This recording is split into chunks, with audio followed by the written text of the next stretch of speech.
Today, we're going to talk about wealth. But what if I told you that our modern definition, the one that's all about dollars and cents, might be missing something huge, something really fundamental that got lost in translation along the way?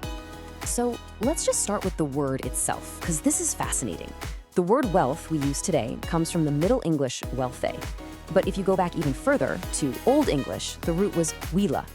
And wela had nothing to do with money. It meant the state of being well. It was about well-being. So over hundreds of years, this big holistic idea got shrunk down to mean just one thing, having a lot of money. And that right there, that's the big question for this whole explainer. In that shift from well-being to just riches, what vital part of the idea did we just leave behind?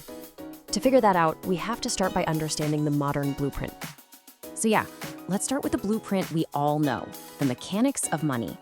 To really get what we've lost, we first have to totally master the language of modern wealth. It pretty much all boils down to this one simple but really powerful formula. Your assets, that's the stuff you own, cash, investments, your car, your house. Then you've got your liabilities. That's the stuff you owe, your mortgage, student loans, credit card debt. And the difference between the two? That's your net worth. That, on paper, is your wealth. Now, looking at an example like this makes it so much more concrete. Let's meet Bob.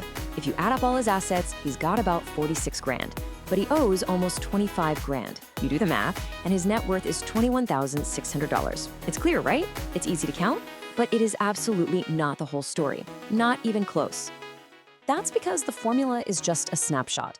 This quote, it really gets to the true engine of building wealth.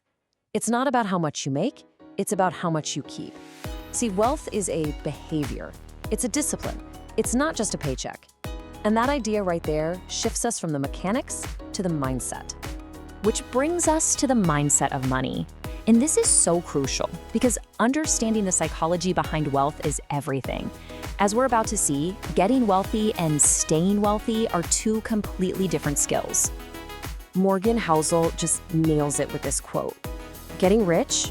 That might be about taking huge risks, being bold, maybe catching a lucky break. But keeping that wealth, that's a defensive game. It's all about survival. And this just lays out that difference so clearly. Making money is your offense. Keeping it is your defense. One requires you to stick your neck out. The other requires you to protect your neck at all costs. It's the difference between being a sprinter and being a marathon runner. And this brings up a really dangerous idea from Warren Buffett, the danger of never feeling like you have enough. So many people who've built incredible wealth have lost it all. Why? Because they risk things they already had and absolutely needed, all for a little more money that they didn't really need. So what are those things that we have and need? Well, they're the assets that never ever show up on a balance sheet, but are truly priceless. Your reputation, your freedom and independence, time with the people you love, your health. These things are invaluable, and no amount of financial gain is ever worth risking them. So, okay, we have the mechanics and we have the mindset. We're building this portfolio of financial assets and these invaluable assets. But it all just begs this bigger question. What's the point? What are we actually trying to buy with all this wealth? To answer that, we're going to look at a scenario where the return on investment isn't measured in dollars, but in something way more fundamental. Time. Because when you are faced with a true life or death crisis, the definition of value gets incredibly simple, incredibly fast. To really understand this, let's just consider a diagnosis of glioblastoma. It is one of the most aggressive and devastating types of brain cancer. The prognosis is stark, and it forces patients and their families to make these just impossible decisions about what they value most. So let's try to frame their choice in the language of this explainer.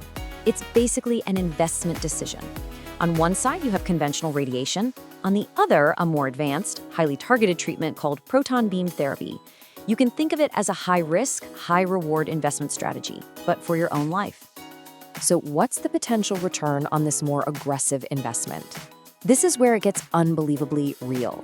One study found that the advanced therapy could extend the median survival time from about 21 months to over 28 months. So the potential return isn't money, it's an extra 7 months of life. But every investment carries risk, and in this case, the risk is devastating. With the conventional therapy, there was a 0% chance of a severe side effect where healthy brain tissue dies. But with the more aggressive therapy, that risk shoots up to almost 27%. You are trading a significant risk of a terrible complication for a better shot at more time. I mean, how do you possibly make that calculation? A choice like that forces us to redefine what our portfolio is even for. Is it just about piling up numbers on a screen? Or is it to buy us options, to buy us control, and ultimately to buy us time when it matters most? And this brings us right back around, full circle, to where we started. Let's just quickly look at how our whole idea of wealth got so disconnected from well-being. It started out as something sacred with inherent value. Then it was democratized with coins. Then it became a tool for physical power. And finally, with shareholder capitalism, it became brokered, something totally abstract and disconnected from its owners. And you can see the direct result of that disconnection right here. Our entire financial perspective has become unbelievably short-term. Back in the 1960s, the average person held a stock for 8 years. Today, it's less than 1 year. We've gone from long-term ownership to frantic short-term trading. Which leads us to the ultimate return on investment. The greatest thing money can buy isn't a bigger house or a faster car. It's autonomy. As the researcher Angus Campbell found, the single most reliable predictor of happiness is having a strong sense of controlling your own life. That feeling is well-being. That is, in its original, true sense, Wella. So the question I want to leave you with isn't just about your financial portfolio, it's about your well-being portfolio.